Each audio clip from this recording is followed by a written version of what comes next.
So in your recent article published by Guancha, you've made a very detailed and data-driven analysis of the Chinese economy, and you compared it with many other major economies and developed countries.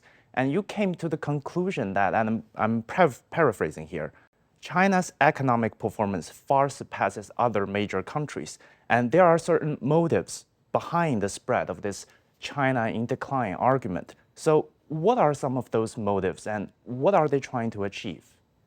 Well, the first thing that they're trying to do is conceal the facts. I mean, the situation is extremely clear. If we take the last 4 years, that is to take in the pandemic and the period after the pandemic, China's economy grew for 19.2%. That's total for the 4 years. The US grew 7.5%. That means China's economy grew 2.5 times as fast as the United States.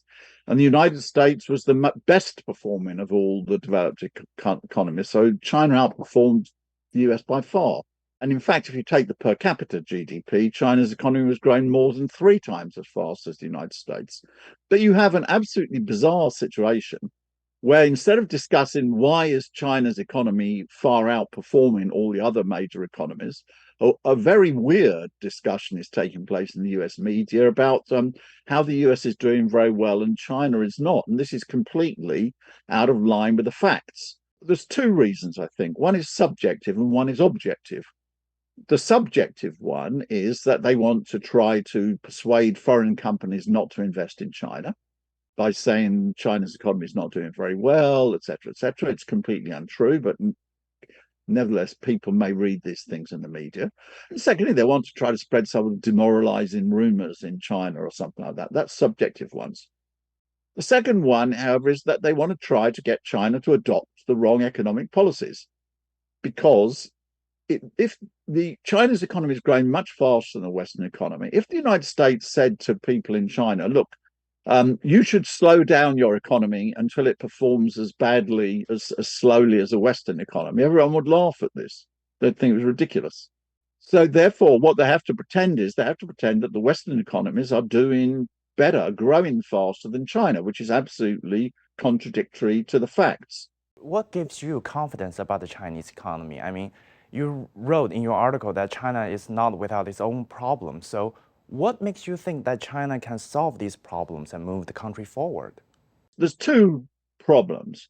One is that the global economy is growing very slowly due to the slow growth in the advanced countries, including the United States. This creates a negative situation for China because it means instead of being aided by the international economy, it's being held back by the international economy. This means China's growth is really completely dependent upon its own domestic demand. So therefore, increase in domestic demand is the most crucial question. The second one, which is not quite so well understood, because I think the problem of domestic demand is well understood in China, is the profitability situation. The real situation is that China's profits are not higher than they were 5 years ago. And this is a problem because it means that it puts downward pressure on private investment, which has been relatively weak. And I think more attention needs to be paid to this. But these are relatively small problems compared to the very slow growth which is happening in the United States.